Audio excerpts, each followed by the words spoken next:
Story 1. The night the office stayed silent.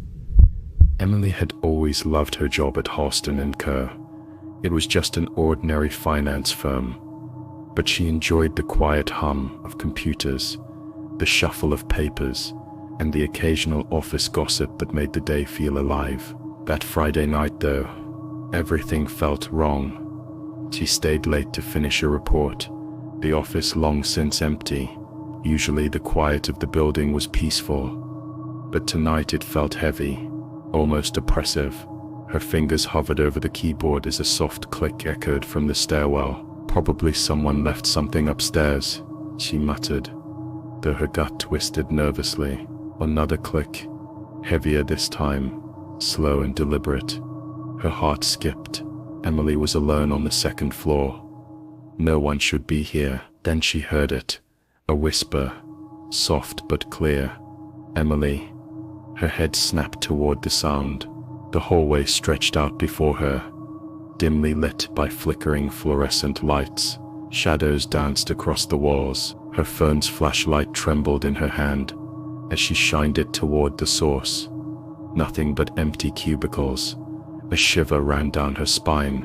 She told herself it was just exhaustion, her imagination playing tricks, yet the air grew colder, her breath visible in the dim light. The office that had always felt safe now seemed alive, watching her every move. Emily tried to focus on her screen, typing furiously, but the faint sound of dragging footsteps started again, this time closer. Her chair creaked as she shifted, and the lights flickered violently. For a moment the office plunged into darkness. When the lights returned, a figure stood at the far end of the room, a hunched silhouette, still and silent, face hidden in shadow. Emily's stomach twisted. Her instincts screamed to run, but her legs felt glued to the floor. Then her phone rang. Unknown number. She hesitated, but a trembling hand answered. A raspy, whispering voice hissed through the line. "You shouldn't have stayed late." The call ended. Silence returned, thicker and heavier than before.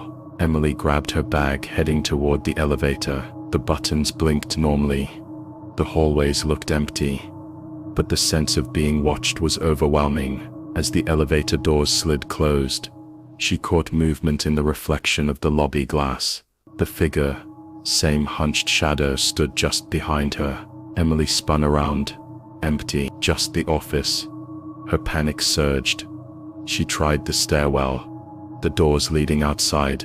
Anywhere, every hallway seemed to twist unnaturally. The office layout unfamiliar, longer, darker.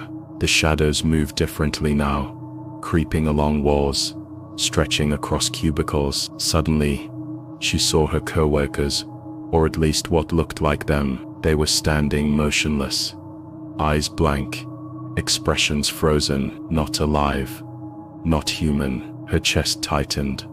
Something wasn't right. Something had taken over the office. A whispering chant began, repeating in low, cold tones. "You shouldn't have stayed. You shouldn't have stayed."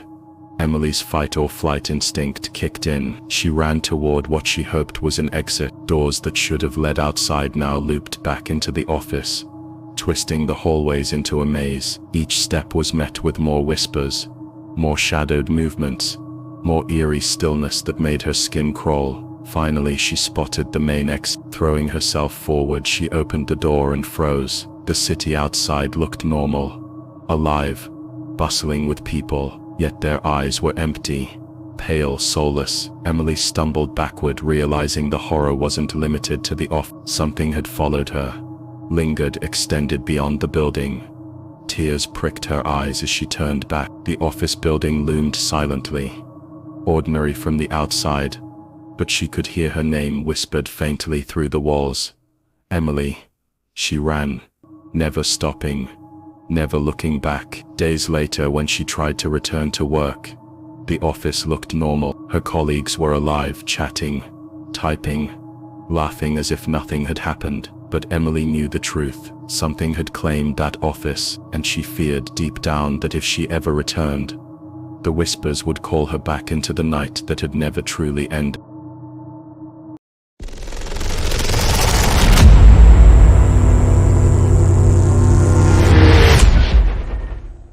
Story 2.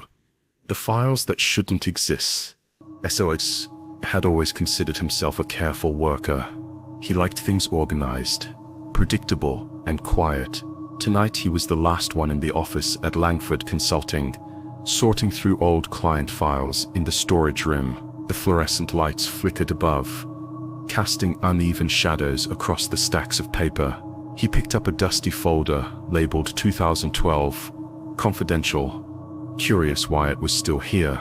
As he opened it, he froze. Inside were documents that didn't make sense, client names he didn't recognize, projects that seemed to have never existed, and notes written in handwriting he had never seen before. A chill ran down his spine. The office was silent, but the air felt heavy, almost like it was pressing down on him. He told himself to calm down. Maybe it was just old records misfiled. But when he reached for the next folder, he noticed something strange. The folders seemed to shift slightly on their own, like they had been nudged. Alex stepped back. The shadows along the walls seemed to move, curling closer to him. Then he heard a faint whisper, so soft, he almost thought it was his imagination. "Don't touch them." He spun around, heart hammering. The office hallway beyond the storage room was empty. No janitors, no co-workers, nothing. Only the hum of the old air conditioner trying to shake the fear. He picked up another folder. This one had a client name he recognized, his own. His hands trembled as he flipped through the pages. They were filled with notes about him, about projects he had worked on, conversations he had in meetings, things no one else could have known. Suddenly the room grew colder. His breath came out in visible clouds. The whisper came again, louder this time, almost insistent. "Stop before it's too late." Alex dropped the folder. Papers scattered across the floor. As he bent down to gather them, a drawer slammed shut somewhere in the storage room. The sound echoed like a gunshot in the silence. He froze, listening. A stack of folders toppled over by itself, landing in a neat pile on the floor.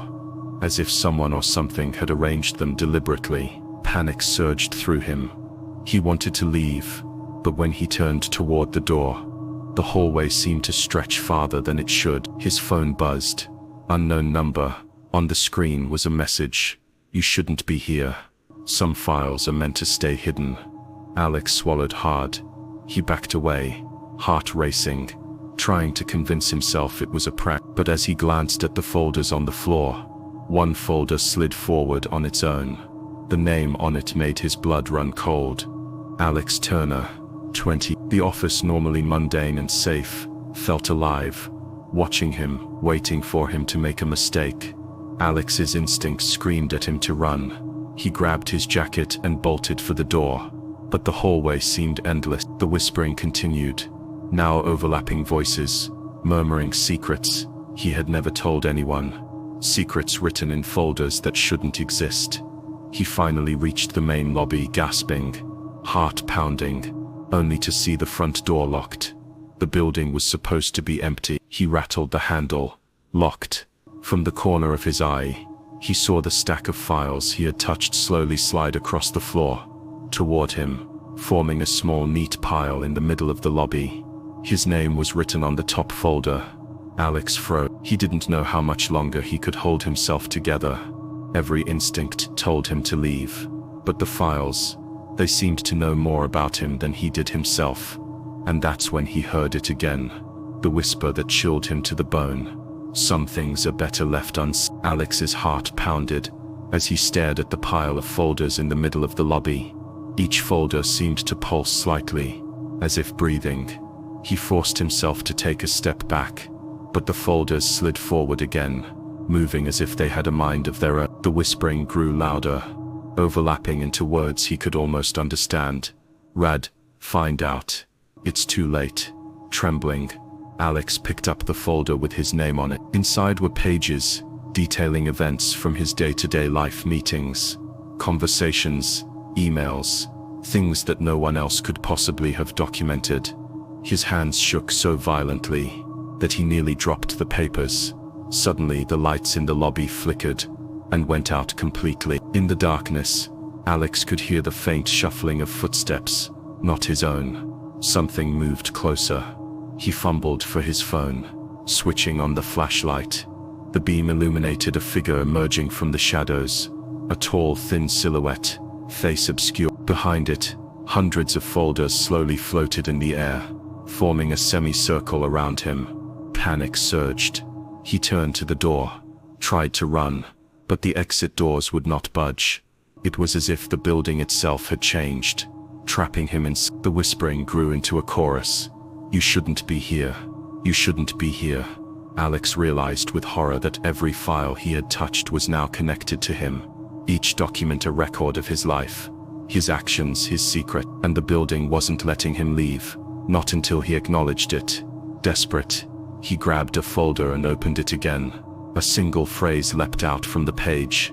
"Some knowledge comes at a price." The figure advanced, slow, deliberate. Shadows coiled around Alex's feet, creeping up his legs, chilling him to the bone. The folders around him lifted higher, swirling like a miniature tornado, papers flying in chaotic rhythm. Alex's mind he realized the only way out was to stop touching the files, stop acknowledging them, stop letting curiosity guide him. He dropped every folder he had in his hands and stepped backward. The whispering stopped. The floating folders fell to the floor, harmless. The lights flickered back on. For a moment everything was silent. The lobby looked normal. The doors were now unlocked. Alex didn't hesitate. He ran through the front door into the night, gasping for air. Behind him, the office building looked ordinary, quiet, mundane, like nothing had happened. Weeks later, Alex returned to work, cautiously. The storage room was neat, all folders stacked properly, no sign of the strange files. But deep down, he knew, some things were never meant to be discovered. Some secrets in the office would always watch, waiting for someone curious enough to open them again. And Alex never stayed late in that building alone again.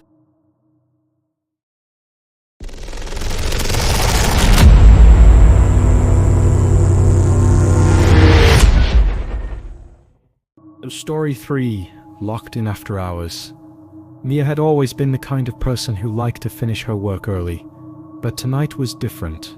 The quarterly report had taken longer than expected, and she was the last one left in the office at Harrison and Blake Accounting. The city outside was quiet, and the office lights cast long, lonely shadows across the cubicles.